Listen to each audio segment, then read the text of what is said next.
walked past, then all of a sudden he just came sprinting back in and just fly kicked the table. All the drinks went everywhere. And I just looked because I'm still new in the club, so I'm like, in my head, I'm like, oh shit, what just happened sort of thing? Yeah. And then he just exploded.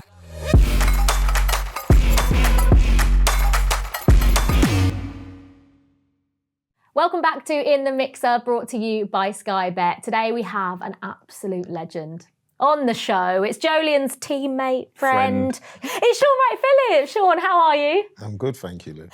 Let's get into the Manchester derby just first of all. Can we not? I didn't see this coming, I'm not going to lie. You, me and Joleon didn't see it. No, I didn't see that. I didn't see that performance. I seen the potential change in United because you just know there's going to be something. But that was like, that could have been 5. Yeah. And it probably should have.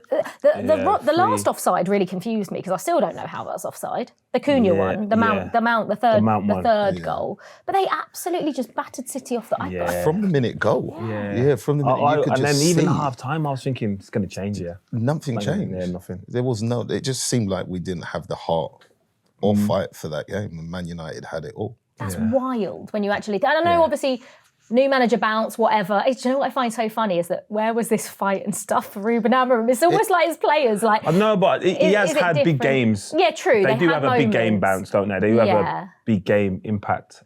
In just random that felt not to that level. That's what I'm saying. If that performance felt different to like a manager bounce game, that felt like 100%. they had. It's like they almost knew exactly what they were doing tactically and physically. They looked like they could run more than they ever did. But that's the thing. I think he put them in positions where they're more suited. Yeah. Like they all Bruno play in the 10. You just go, why has he been playing?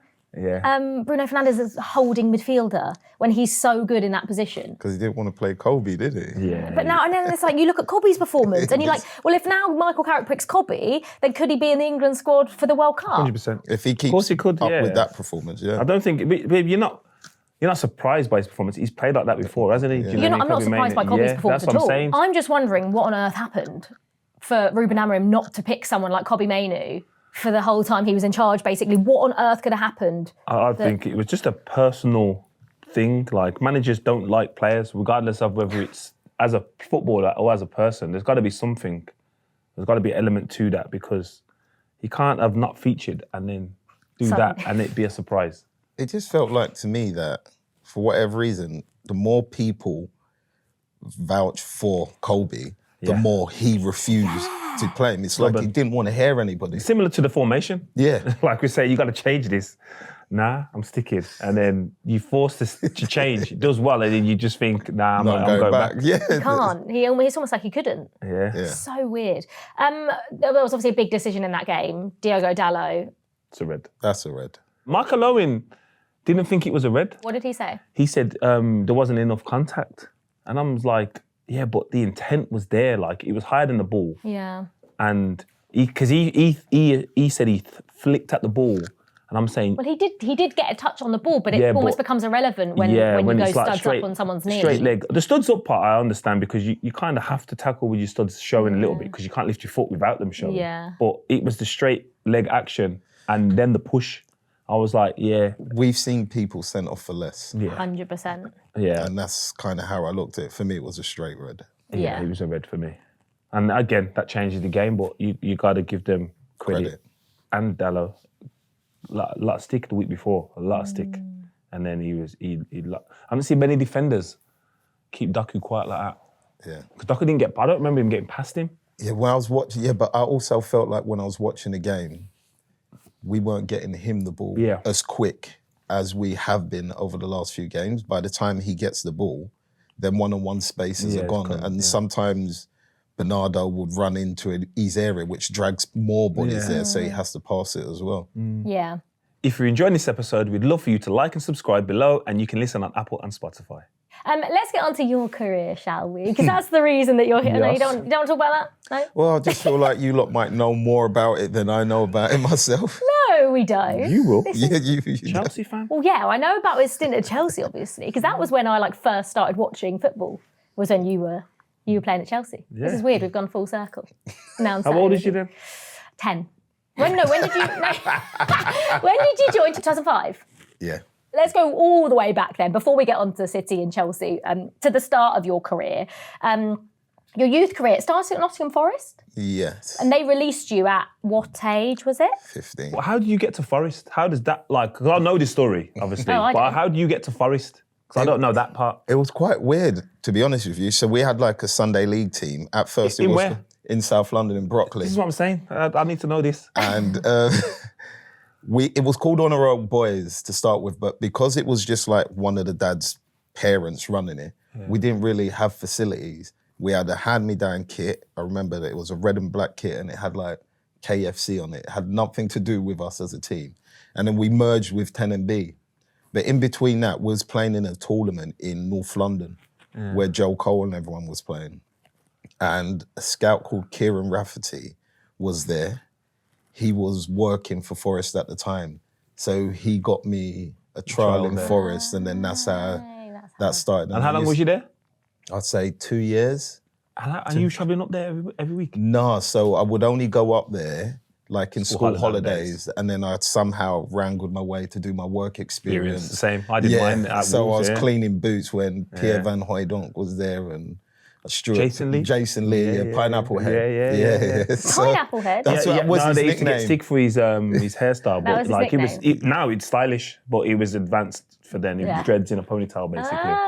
Yeah, And they Jason called him Lee. Pineapple Head. And then it just, after I got released, the same scout said, Man City want to take you. They said to me, I have the contract. They told my mum. Yeah. But on the train down, they've called and changed their mind, basically. Paul Hart and Steve Wigley. And they said, I'm not good enough and too small, basically. So then the same scout... The not good enough part's mad. They're too small, I understand. What? He's kind of had that forever. Yeah, but Lionel Messi was... It's so horrible. But yeah, so then it changed really quickly, to be fair. Like after I went up, I was there for 5 days, played 2 games in the 5 days, and then they just signed me straight away. City this is now. Yeah.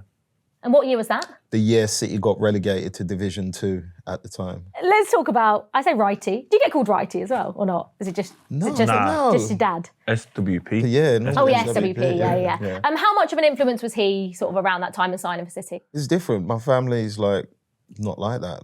Really? All he cared about was being a parent. He came to watch maybe one game, just as like... nice, though.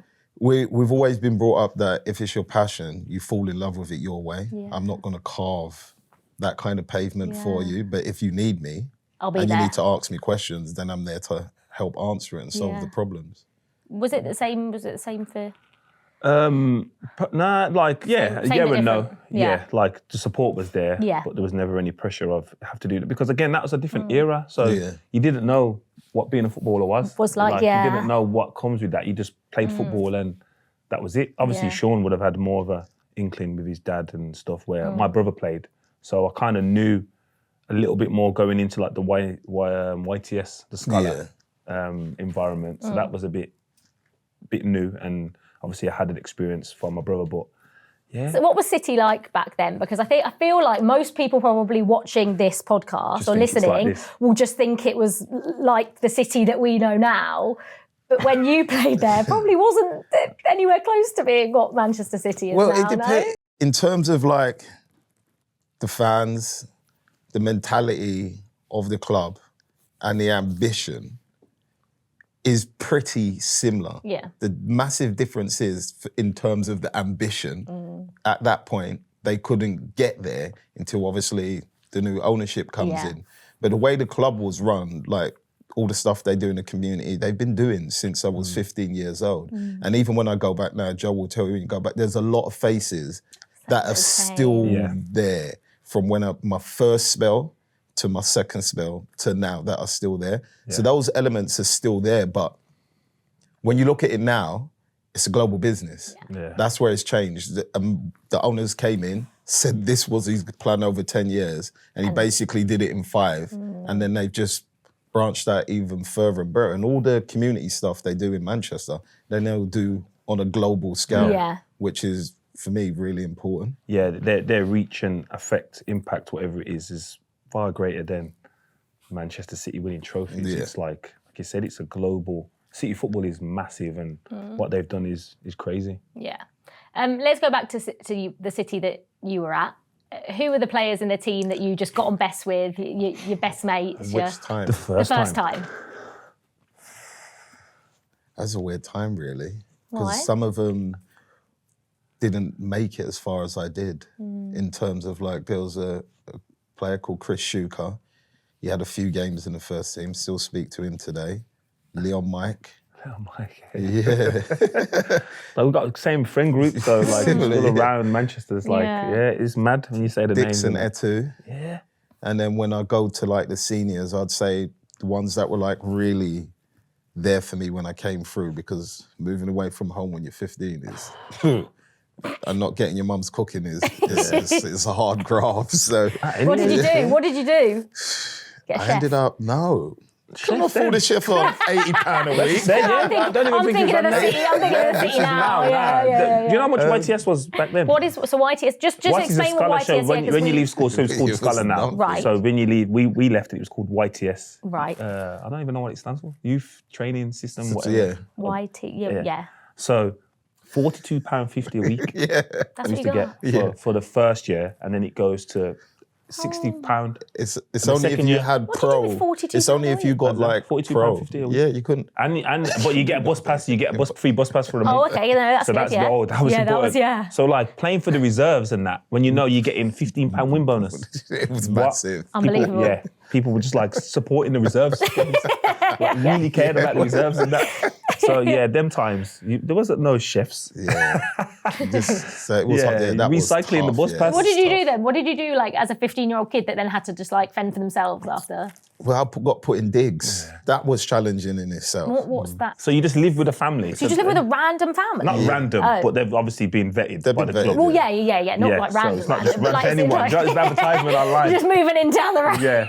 But yeah, they're supposed to then house you and look after you and feed you. Oh, but they didn't get that nice food, is that what you're saying? The food wasn't bad, but it was bland. It wasn't your mum. It was very bland. I was the opposite. That's the reason I went to Wolves, because my mum, I was supposed to go to Derby. Yeah. And she said, nah, you're not going to dig. So I had to travel from Birmingham to Wolverhampton, which was far, like on the bus in the mornings. And Birmingham to Wolverhampton? Is that on the bus, on the bus. So that was the reason, because I wasn't allowed to go to digs. And Kevin Keegan took over in 2001. Yeah. What was your relationship like with him? Obviously, you desperately sad news recently about him. What was your relationship with him like at the time?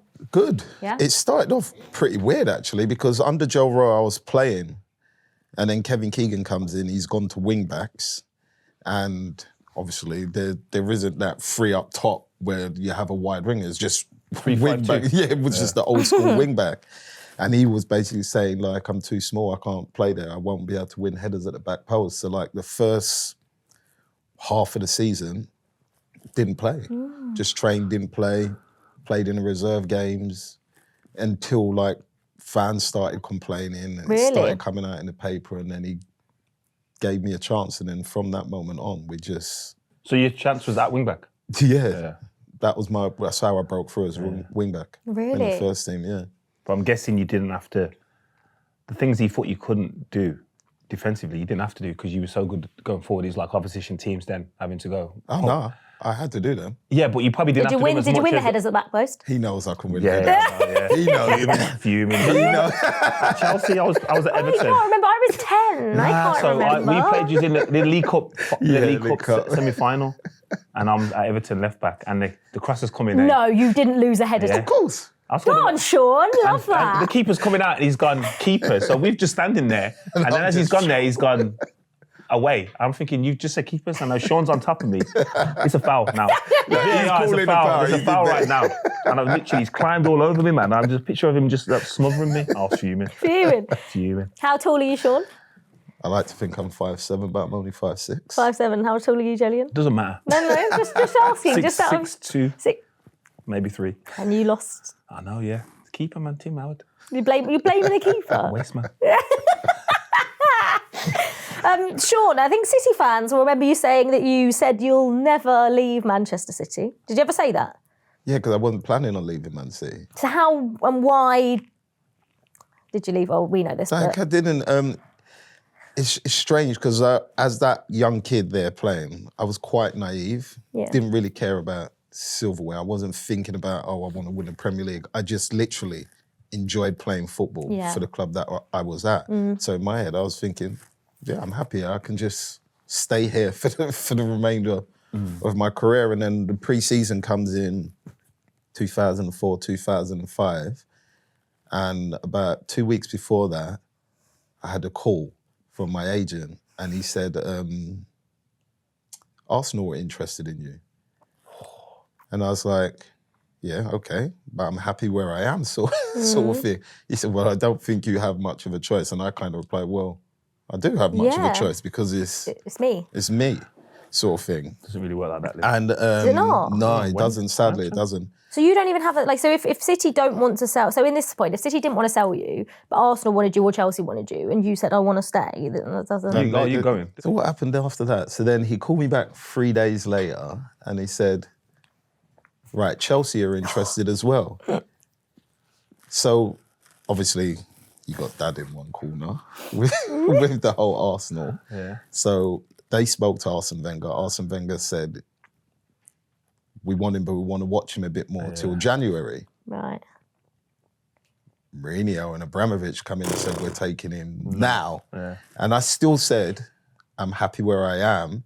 But then the club said, you have to go. Oh my God. So I went to we had a game, I think it was at Macclesfield. And Goalter, and I remember Paul Dickoff saying, you're not playing today. And Piercy was the manager at the time, and Piercy said, I've been told I'm not allowed to play you as well. So I basically got off the bus, walked in the change room, and in 10 minutes, a car was outside to take me straight to London.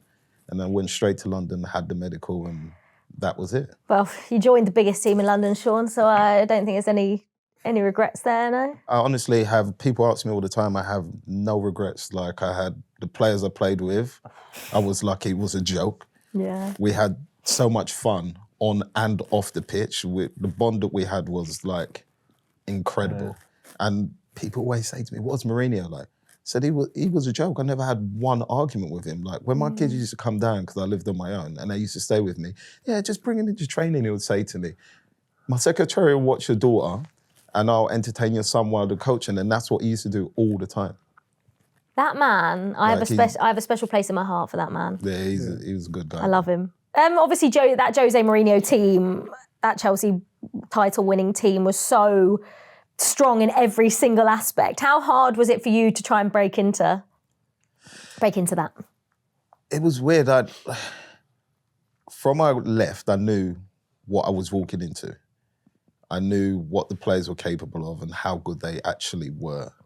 When I got there, I didn't necessarily play or train with that mindset in my head in terms of, right, I need to push somebody out of position.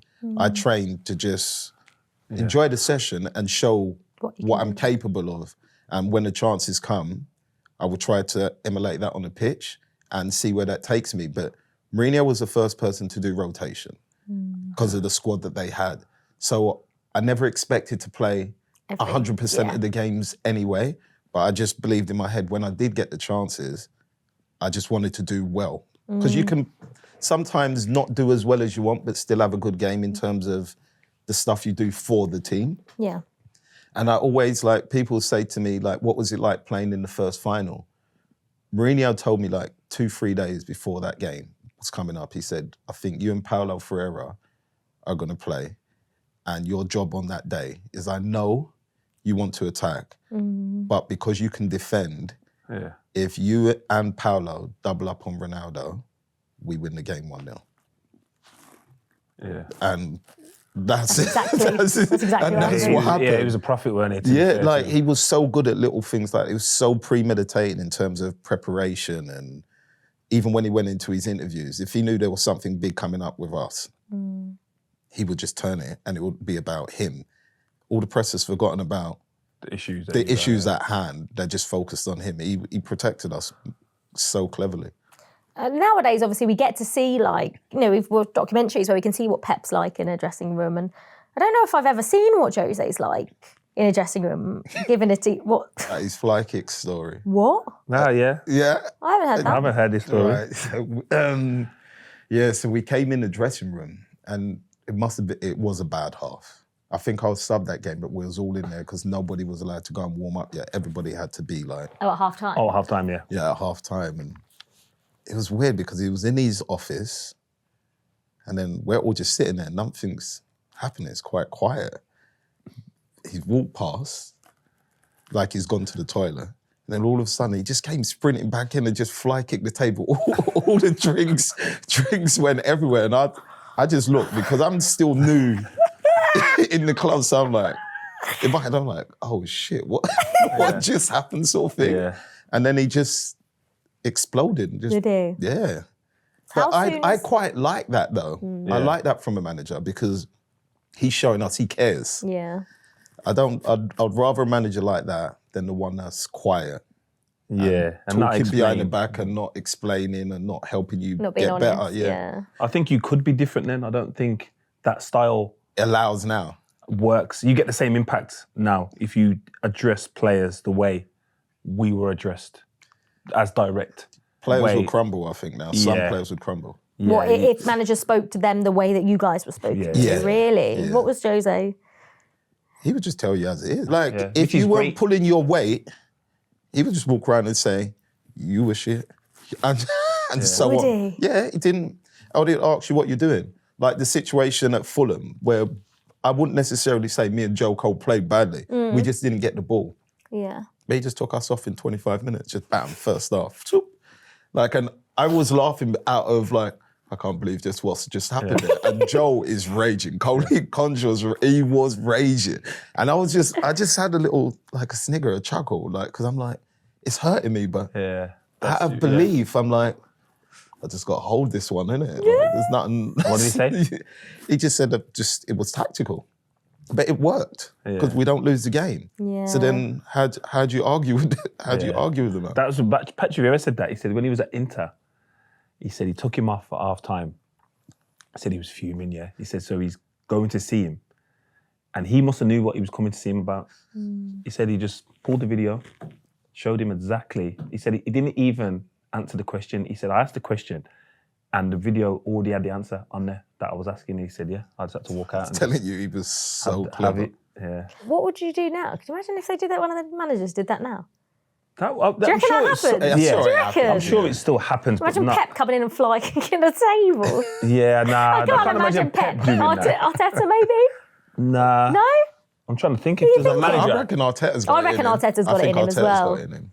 Like at the table. Yeah. Because it's not like you're not going to get hurt, are you? It's just like a little. No, it's like the pain of that. I'm just trying to think. That's more like of an old school thing. I'm trying to think who's that's Sean Dyche. Yeah, Kind of vibes. Dyche. He gives me that vibes. Yeah, Dyche might do He's that. like kicking table and player maybe.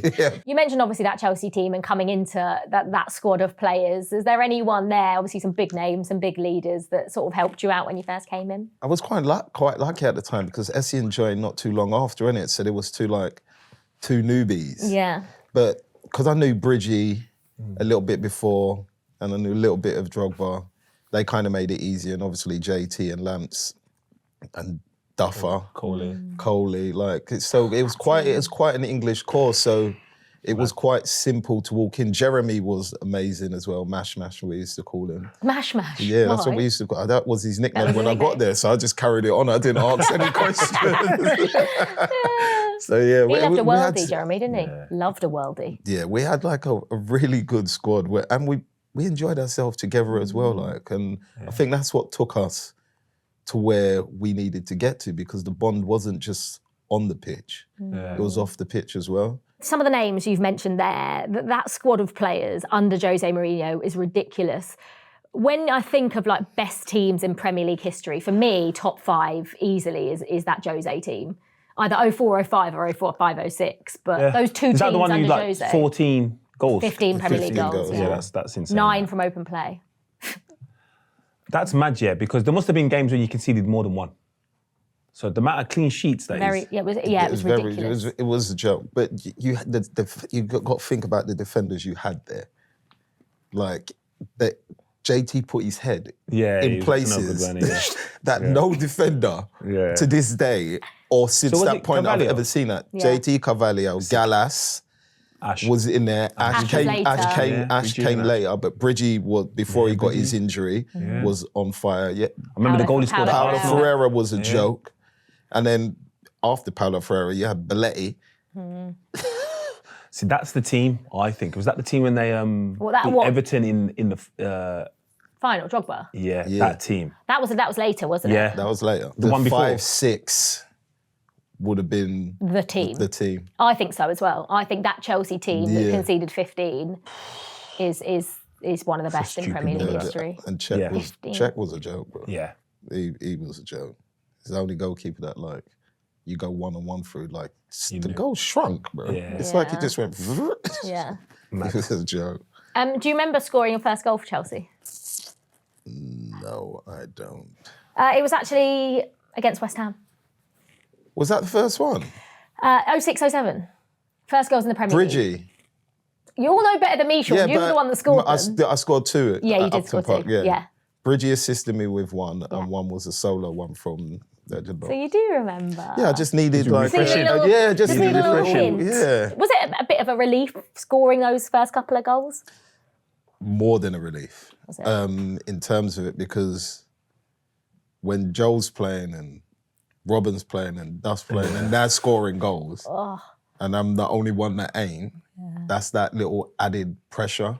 And sometimes it can play on your mind in terms of it might lead you to think that the manager's just not put you in this game because you ain't getting the goals yet. Yeah. So to get that goal started it off as well, because I think Lamps was injured that game. And I think I played in a free in the midfield, which I quite enjoyed. What, it's like a number 10 or like? No, so the old 4-3-3, you had like 1 sitting and then 2 attacking midfielders. Right, okay, so 2 8s, yeah. And Mourinho just said to me, just run in behind, and I love doing that. Let's run him back, and I can just keep going that way. And it worked, to be fair. But them times it wasn't. Wingers weren't just on stats like you said. You could have a good game and not score. Not score, not get an assist. Where I don't think. It doesn't exist now. Wingers aren't allowed to do that now. This is what I mean. This is why I'll always go to back Eden Hazard till the end, because he was exactly that sort of player for Chelsea that would be the best player on the pitch, but wouldn't get a goal or an assist, but he would absolutely run the show. But no one ever remembers that. Yeah. No one remembers that. They only remember stats, which is annoying. Did you feel like Mourinho was putting more and more trust in you after those 2 goals against West Ham? Yeah. Also, there may have been a situation that he realised that I can play multiple positions, sort of thing. So with Lamps being injured, I kind of gave them something a bit different in the midfield, because if Joel played on the right, we was interchanging positions a lot, which made it very hard for people to pick us up. And we could both do pretty much the same thing, but in a different way. Because we would both drive from midfield. We both worked hard for the team as well. So down that side, we had a good run. And it worked. It worked for 10 games until Lampsey played. We went on just like a winning streak. We didn't really lose many. We didn't lose any, I don't think. We drew in that period, maybe. Obviously, Mourinho then got sacked after that second season. So after 06-07 to your first season, he then got sacked quite early on. What was it like for you guys in the squad when Jose got sacked? It was strange. Nobody saw it coming. There wasn't any grumblings or what was it for? Rumours or... To this day, I do not know. It must have just fell out with the hierarchy. They didn't, because he got given a gift after that sacking. So I don't... Who came in after him? Avram Grant. Yeah, but Avram Grant was on the pre-season. That pre-season, the year that he got sacked. Wait, Avram Grant was on... For some weird reason. So Avram Grant was on the pre-season whilst Jose was still the manager, and then a few months into the season, Jose got sacked and Avram Grant took over. There was, I think, some skullduggery in there for it to happen, but none of the players saw it coming. Did he say anything? Did he get to speak to you guys, or was it just... He got to say bye, but he didn't divulge anything. He didn't give us anything to point a finger at somebody. He just said, look, I've been sacked, but he just wanted to thank everybody more than anything. But there was a lot of tears in there from players and stuff like that. Was there? Because they formed before I got there, it was different for me, but the ones that were there with him from the beginning formed that bond, that unity, that family feel that he gave the club. Because the whole time I was there, regardless of whether he was playing or not, nobody was really kicking off. Yeah. Like, so everybody was in it. There's not many players that have worked with him that talk negative about him. That's it's mad thing that, because if you're not playing, it's easy to distend. He made it very easy to feel part of that family without necessarily playing all the time. He made you have a role in that team. Yeah. So even if you didn't play as much as you want, you still accomplished pretty much the same. Yeah. In many ways. Honestly, he was superb, man. Like Tottenham, he told me I played all the cup games, if you remember. Spurs come up to you Tuesday, Wednesday. I'm not going to play you. So in my head, I'm thinking like, oh shit, what's going on? And I've told this story before, and then he said, but I've got a weird feeling we're going to be 2-0 down at half time. You're going to come on, we're going to draw the game, we're going to go to White Hart Lane, and we're going to win. What? That's exactly what happened. I've got so this was how many days before the game? The first Tuesday, Wednesday. The first leg, though. So before the first leg, he said, we're going to be 2-0 down? I'm going to bring you at home? Yeah, and look back, we was 2-0 down. Oh my God. And we was playing terribly. I think he brings me on at 35th minute or at half time. We draw, and we go to White Hart Lane and win. That's some like weird voodoo, like. Yeah. Like I need the lottery numbers, man. Yeah, but that killed me. Because then after that, I was like, for fuck's sake, if I'm not playing, I can't even go and have an argument with the man. He knows what he's doing. Yeah, oh my God. He was like so premeditated. Even with like training and stuff, Joe knows what it's like. So when we have like Champions League and then Premier League, and then you have a Premier League game before you're playing that Premier League game, the Thursday and Friday, you've already started training, tactically preparing you for the game on Tuesday. Yeah. He was always a session ahead. Like everything he did, he was so thought about everything. Is that what like sets him apart, do you think? I think at that time, he was doing everything completely different. He wasn't many coaches doing that, managers. Yeah. I think there's a lot more that do it now. That have learned from that.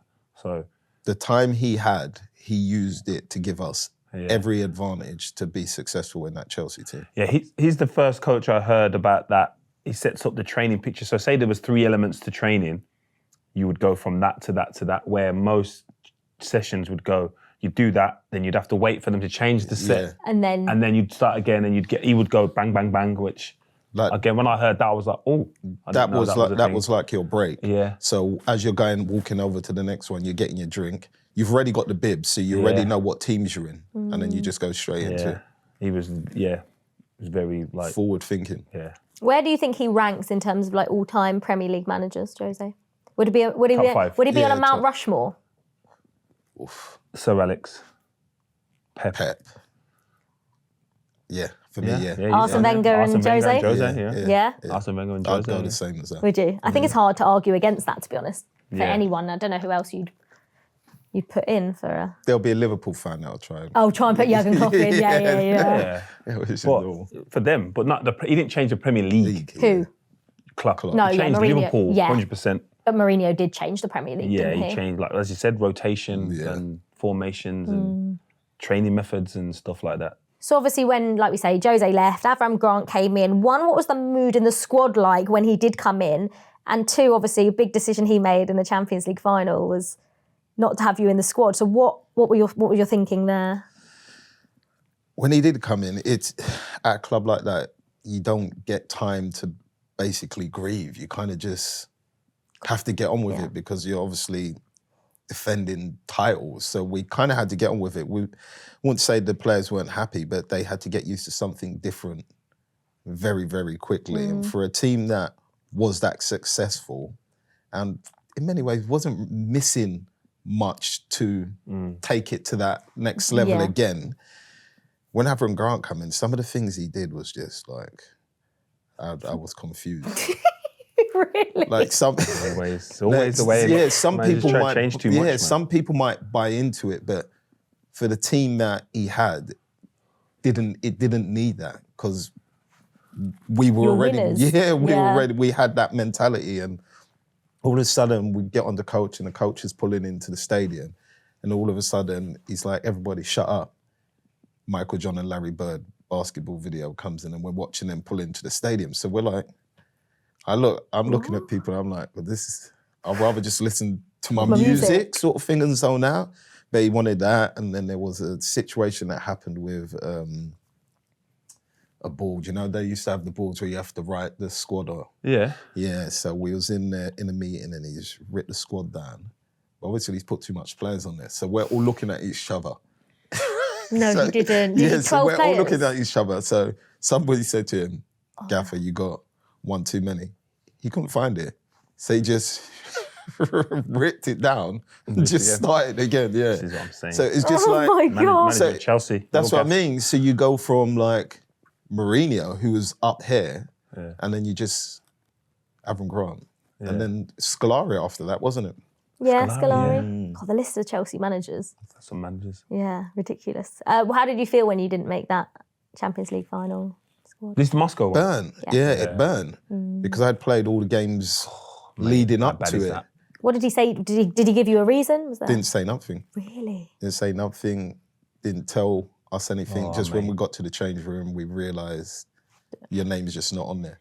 Nah, man. They didn't say a word to us, not even after the game, nothing. Yeah, they're things you can't recover from that. So it's like, after that, Relationship's I know broken, what it is, isn't it? Yeah, Yeah. because at least have the decency, like to say to me, this is why I did it. Yeah. Considering I was in most of the teams and played in the games leading up to it, did I do so wrong that didn't even make the bench? Is that like a question that you obviously still don't have the answer to, and you'll never have the answer to? Yeah, but it's gone past that. Like, so then you just relationship is like, now it's professional. Now we strictly. don't like that happened to me with Pellegrini. Yeah.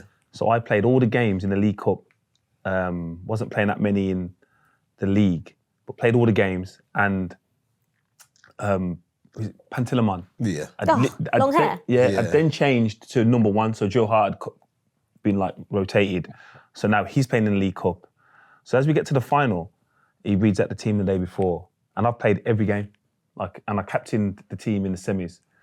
And I weren't starting. I was fuming. Like, I didn't even go to team meal. I just went upstairs to my room. No. Yeah, he did the meeting. I just went straight upstairs. And then a few of the lads come up and just checking in. And I was like, yeah, it's fine. But what was the worst part was, his explanation was, he'd give, because they asked him about why Joe Hart didn't play. And he said, because he'd played more minutes. I was saying, but I've played every minute. When I said, we will not speak again. Really? Yeah, we don't need to speak again. He said, okay then. Well, you said that to him? Yeah. We don't need to speak outside of the team. Like, that was it. Oh, gosh. Yeah. Fuming. Yeah. Still now. I can tell. Still now. Yeah. Hasn't let it go. Yeah. Obviously, the big return to Manchester City in 2008, Shaun, came only 3 days before the Abu Dhabi takeover. Did you have... There's no coincidence. No, I'm just... Let me just stop you there. Shaun's part of that. Nothing to do with it. Whatever, mate. Whatever. Did you not have any inkling that was going to happen? Hell no, I would have asked for a lot more. Oh yeah, triple my wages, please. True. No, in all honesty, I'm sure you weren't on peanuts, Shaun. Yeah, I was going to come back for free. No, it was a weird situation because obviously I always said when I left City, before I retire, I would go back and play one more spell there. I didn't expect it to come as soon as it did because I could have still stayed at Chelsea. They weren't pushing me out the door or anything like that. They wanted me to stay, but because with England, they wanted you to have more game time. Yeah. I had to make that decision. And Spurs were floating around as well. Nah. Time to get out of London now, innit? I spoke to Jammer, didn't I? I spoke to JD. And I bet he said it, but he said stay in London, no? He said that he loves London. No, he didn't. He said it's not what you think it is. And that was enough for me. Wow. What, London's not what you think it is? No, Spurs. Oh, Spurs. Yeah. And that was enough for me. That signed the deal for me to go back to City straight away. And then obviously signing Robinho on the day of when it all happened. Can you remember that day? Yeah, because there was a lot of rumours flying around. Was there? Kaka and that was one of them. There was a lot of rumours flying around that day. So when you're all there, sign. innit? Joe knows, when you're all there, you're just thinking, we got our squad here, kind of whatever sort of thing. Like, because Man United's only over there. Why are they picking City? Yeah. And I don't think he actually picked City anyway. He thought he was joining United. Exactly. Is it United? Yeah, Mourinho he thought he was joining United. United. He didn't know there was another Manchester team in Manchester. Saying that though, when we used to go on tour, and when we used to go there and we say Manchester, they would say Manchester United. Yeah. No, Manchester City. Well, yeah, because that's what I'm Manchester saying. United, yeah. So that's now, what do you reckon? If they went and said Manchester, they'd be like Manchester City. No. Yeah, they know. Definitely, yeah, they know. Yeah. What was Robinho like? What was... he was a joy to play football with and have in and around, like, the dressing room in terms of what he would do in the dressing room. Like, everybody else would be sat there chilling and they would have the speaker. Yeah. Like, and they're playing that Brazilian funky house music and just doing kick-ups and skills and tricks. And it kind of, in big games and tense moments, it's gone. Yeah. They have a similar mentality to, like, some African players where they've come from a different world, So where they are, they really appreciate what they're doing and where they are. So their mentality is, sometimes it's hard to understand as British because we're told you train the way you certain play things, and you have to do this, and it's like, it's not always the case. It's not always like that. Because they're super talented and they can just turn up and do what they want. He was some player to play with. Like. He megs me my first day. Did he actually? In the boxes, I'll never forget it. You could see why he played for the clubs he played for. I used to do one-on-ones with him after training as well. I used to say to him, I need to do work on my defending. I just keep him outside. Just do some one-on-ones. Did you? And you could just put your arm on it. Yeah, but sometimes you just have me like up. But yeah. There was a time when he was playing and Mark Hughes had it, boy, and he just didn't run back. But the players in the team that were playing at the time knew that anyway. Yeah. So like me, Stevie and Elano, because we could do the running, we knew what he was giving us at the other end. But one time Mark Hughes shouted on the pitch, "Robinho, get back." He said, no. I saved my energy to go the other way. Is that what he said? Yeah, but that's just him, because at that point he was giving us end product. Yeah. And that's what we needed. So we just dug in deeper. Yeah. Obviously, Mancini came in pretty quickly after the takeover. Robinho is just one of the big names, but which other players that came in around that time stood out to you? David Silva and Mario. Yeah, but David we didn't see David straight away. Yeah, me and him, like, what was he saying? We questioned David Silva. Yeah. Questioning David Silva? After the Euros. Yeah, because he come late as well, so he missed pre-season. So we were standing beside each other. Yeah, like, he ain't gonna make it in. I was like, that's what I said. he could say that. I was gonna say. But look how little he looks. Seriously, we were questioning that he's gonna struggle here. Yeah, he came as a winger, boy. Yeah. We just saw a few touches. Me and Joe looked at each other. We said, we was the one that named him Merlin, the wizard. Yeah, the really? Wizard. Yeah, we played magician, man. We played Inter Milan. I think it was the season they'd done the treble, so we played in pre-season. So it was the season we won the league that pre-season. You just left after this, I just left, yeah. And we played Inter Milan. Their team was stacked. Ridiculous, yeah. And he played a game in Ireland. It was. I'd not seen nothing like that. And we played him as a 10.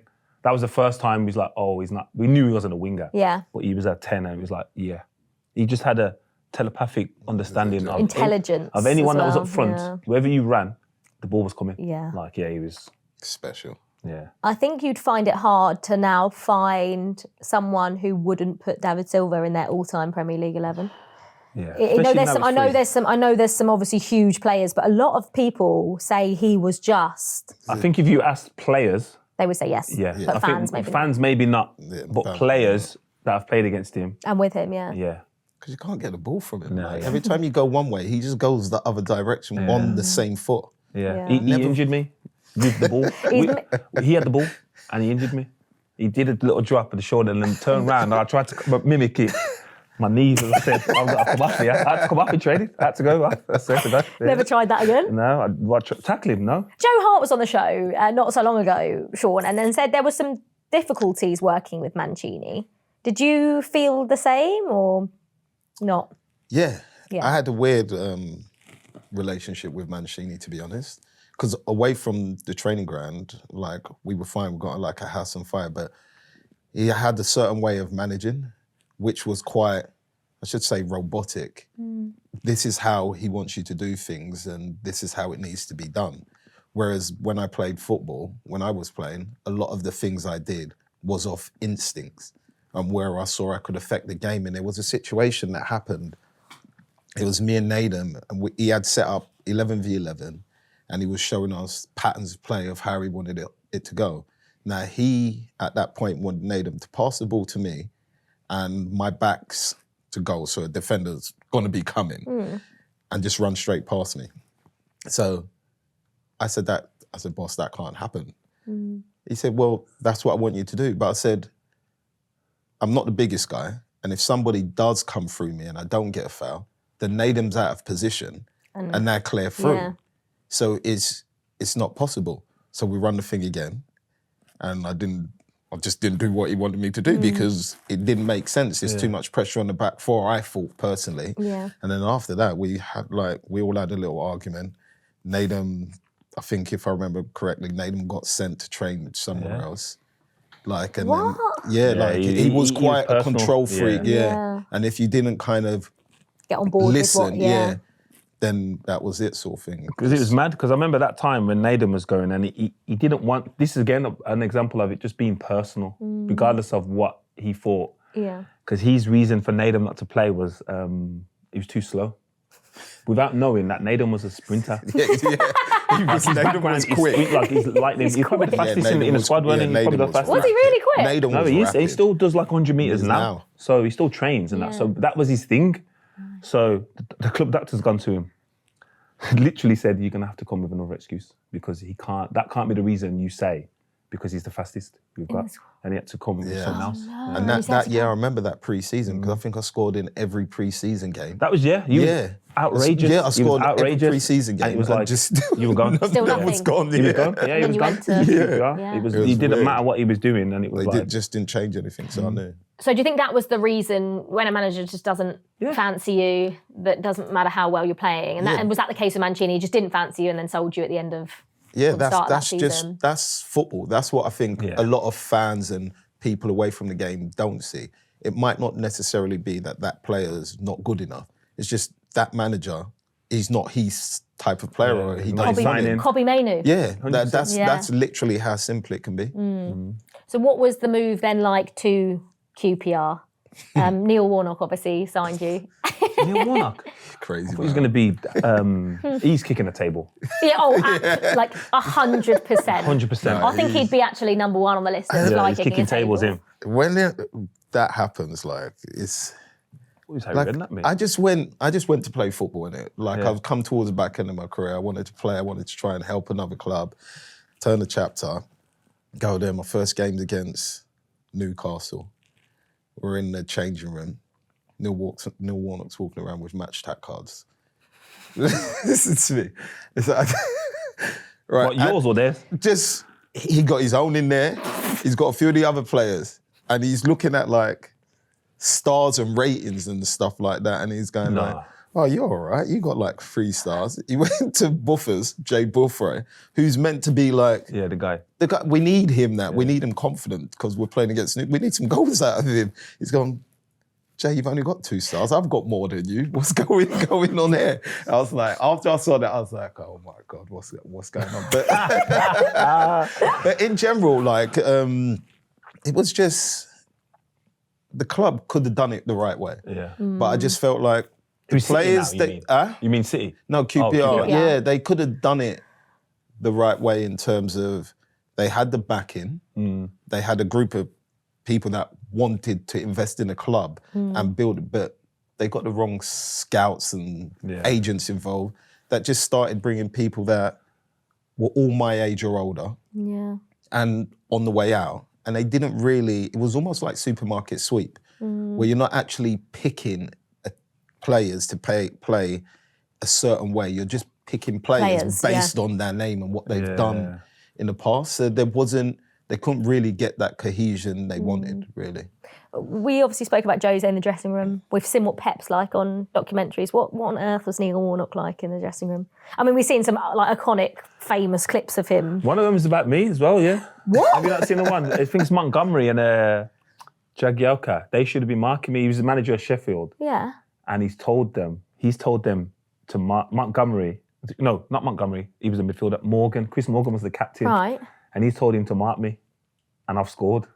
And he's coming at half time and he's going. What did he say? Because there's a really iconic one. That's the one. Is that you? No, it's not. Yeah, listen back to that. Hilarious. I never knew that. Yeah, it's about me. Yeah, he's going mad. And then he's coming back at him and he's arguing with him. He's like, I told you. I effing told you. Stay with him. Yeah, he's going mad. That's brilliant. I never knew that. Yeah. It's weird. I just couldn't take him seriously. Could you not? Like from that first experience in the Newcastle, like even if he shouted, I was just like, just is what it is sort of thing. And then it goes on to Mark Hughes, and then Harry comes in, and then that's when it kind of goes a bit sideways for me. Yeah, Harry Why called sideways? me. I was going through a spell where I had floating bone in my ankle. Right. So every now and again, my ankle would just lock up and it would swell up. And I had been training with it all season, early season, all pre-season, because I'm like, I don't want to opt because I'm still trying to fight my way back in and prove this guy that I've still got what I got. And this is Harry. Yeah. And this is Harry. And nothing was working. So I said to the doc, listen, if I'm not gonna feature in anything, it's better me get this operation done, then it's done and dusted, and then I can rebuild. And he said, no. We don't let him get the operation because we're gonna use 3 games came along. Didn't use me, just in the stand. Said to the doc, book my op. I'm getting it done whether he agrees or not because it's me that has to deal with the pain. Yeah. And then after that, boy. You just didn't, there's no love. Really? Yeah, and then that's when all the stories started coming out about me. What stories were they? I'm only there for the money and stuff like that. Just basically trying to badmouth me in terms of to turn the fans against me and make it look like that only to justify why he's not playing me. Where do you think that came from? Is that... It's him.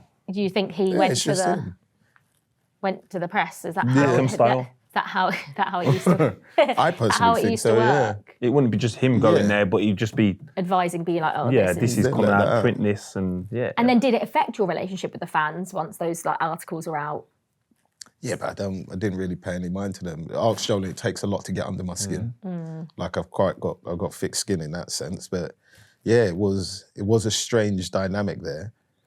But then the funny part was, after I scored at Chelsea for QPR, I was all of a sudden like a hero. Yeah. Like, so it was always up and down. And then when I left and I played for Red Bulls for next to nothing, I think it was the Daily Mail wrote a story and said, so clearly Shaun only plays for money because it's like 75% less than what I was earning at Newcastle, which kind of shut it down as well. Oh, that was quite nice then. It was quite a nice way for it to all end. Yeah, but I bet that story was a lot smaller. And no one actually, that got way less clicks, didn't it? The fun was when I had Soccer Aid, when I did Soccer Aid. Who was the manager? Was it Harry? Oh my God. We need this story. Let's go. Roll the tapes. No. Roll the tapes. Was it awkward? I don't really care for things like that. Yeah. But he made a thing to come up and say, he went to me, it's a good thing Bozingwa weren't here as well, otherwise I would have really been in trouble with you two. That's quite funny. Because Jose and him, Ozzy and him didn't get on, but Bozzy's partly to blame for that as well. Yeah. Oh, really? Yeah. So you sort of made a light of it, what? Light of it. But did you not just, you didn't really care? I wasn't there for him. You were just there to play I wasn't there for him, I was there for Soccer Aid, so... Yeah. Just managers, man. Ruin careers. Say, don't do that. Maybe that's the perfect way to end. Yeah. Let us know in the comments. What are your favourite memories of Shaun Wright Phillips and which club did you prefer him playing for? Let us know in the comments below. And don't go anywhere because Shaun is going to share his Super 6 predictions with us next.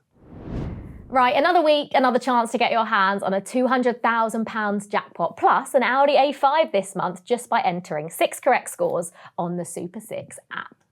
Shall we take a look at last week's Super 6 results, shall we, Julian? Oh, if we have to. I'm actually, the last couple of weeks... Been consistent, no? I've had a couple of good weeks back to back. I got 9 points.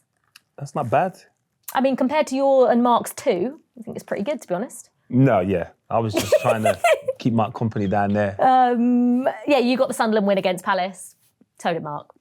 Yeah, But that's that was it. You go again this week. it. Here we go. Unfortunately, Mark doesn't make the top of the fans' leaderboard with 2 points. Alan Smith is the closest so far to stealing that top spot off Alfie. He's there with 13 points. The combined leaderboard's still not looking great for me, I must say. That's the main one. Whatever. Joleon's on 132, the fans on 120, and I'm on 109. But if I keep this going, then I might be on. You might catch the fans. I might be onto something here. Okay, Shaun, you're going to join us this week for our Super 6 predictions. So City's still the team you support? Yes, correct. Right, let's kick off then with Manchester City against Wolves. Are they going to bounce back after that Derby Day nightmare last weekend? Yeah, I think they will do. Yeah. They'll win 3-1. 3-1, you're going Wolves to score. Because I like Mane. Oh, he's been really good. Yeah. What I would say is Wolves have been, we said this last week. Since Arsenal. Wolves, since Arsenal, have been definitely improving under Rob Edwards. Obviously got a point against Newcastle last time, got their first win not so long ago. I expect them to lose comfortably here, just because it's City at the Etihad. With a smile. Yeah, no. So you're going 3-1. Yeah. I'm going to go City 3-0. Yeah, I can't see a Wolves win here. No. Or this could be a lot. I'm going to go 2-0. Safe. Yeah. Safe. Respectful. Yeah, respectful. 3-0's not too Respectful. bad. 3-0's still respectful. Okay, the next one is Burnley Spurs. Ooh. Let's say a draw. Ooh.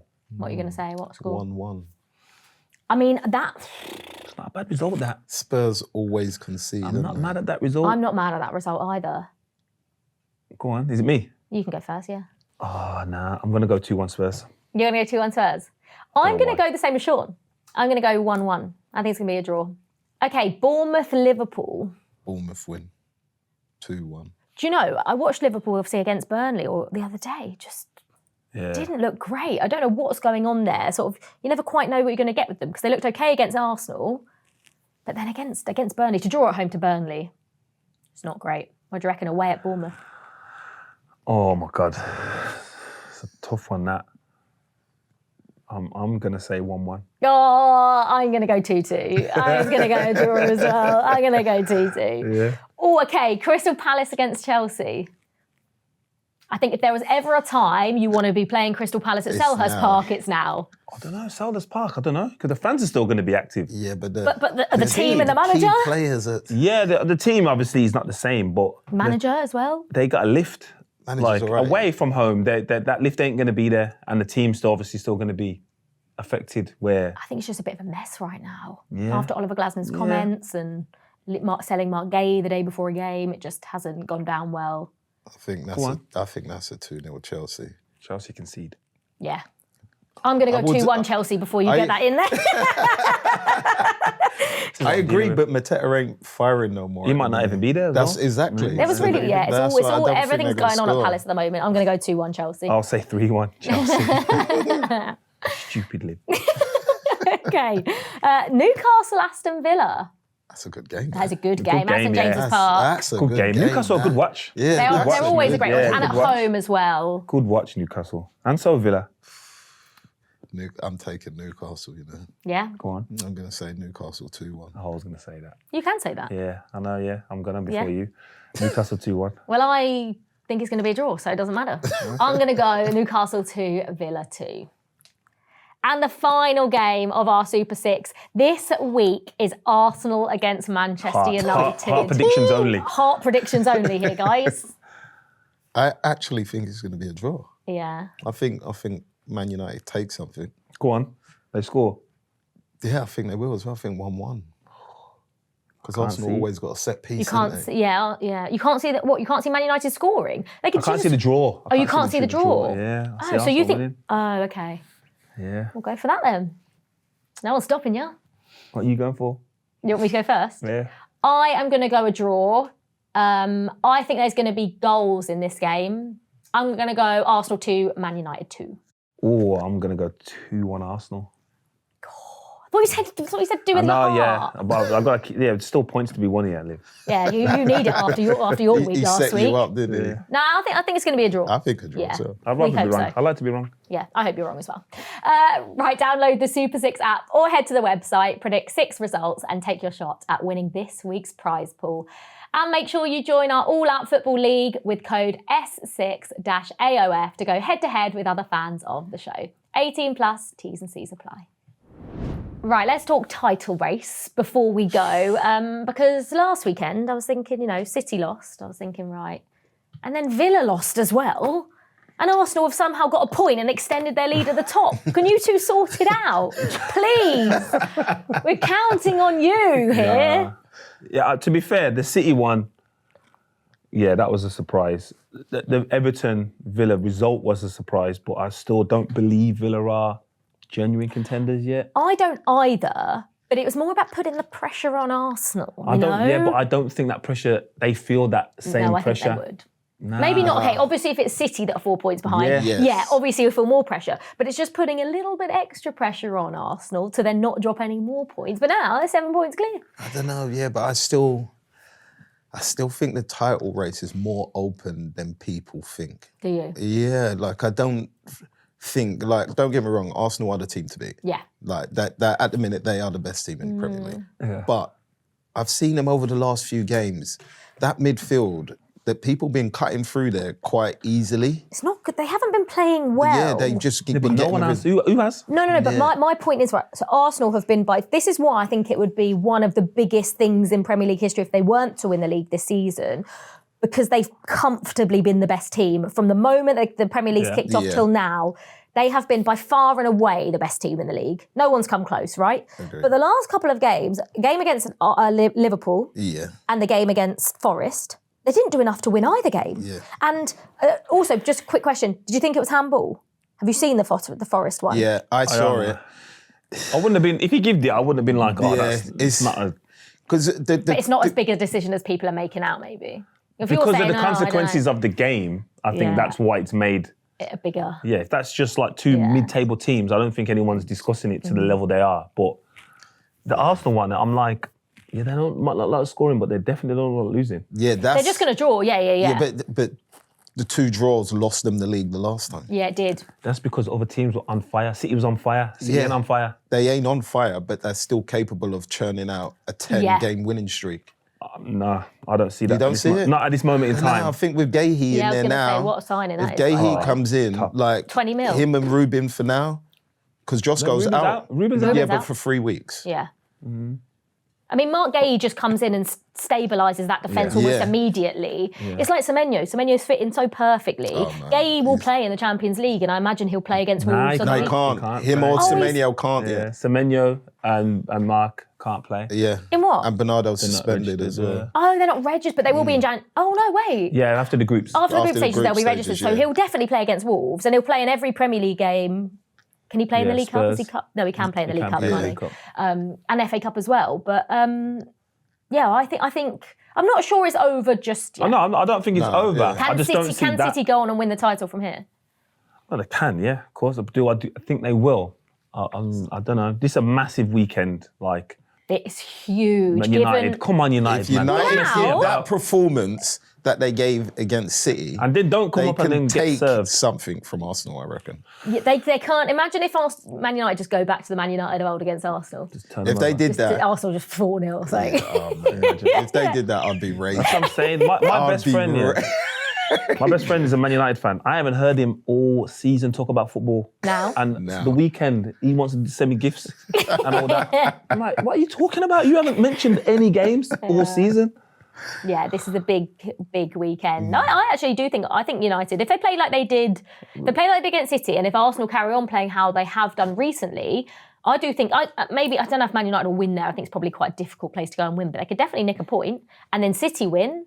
And if we do the right maths, 5 points. Yeah. But we still think there's a title race, and that's the main thing. Yeah, definitely. Perfect. Well, Shaun, friend, teammate, it's been a pleasure, as always, hearing your stories and hearing where you started off, pre-Nottingham Forest. Is that your favourite bit? That's my favourite bit. That's the bit I've always wanted to know. I've always wanted to know how you got from South London to Nottingham. So, pleasure, as always, man. And I'll see you soon on the dance floor. You definitely will. See you at one of Joleon's DJing gigs. He has to find me. I'm always on the dance floor. He was on the dance floor. We went out the other day. He was on the dance floor as well. Shaun, it's been a pleasure. Thank you so much. We've loved this episode and we hope you have too. If you have, search for In the Mixer on Apple Podcasts or Spotify to listen to many more, and we will see you next time.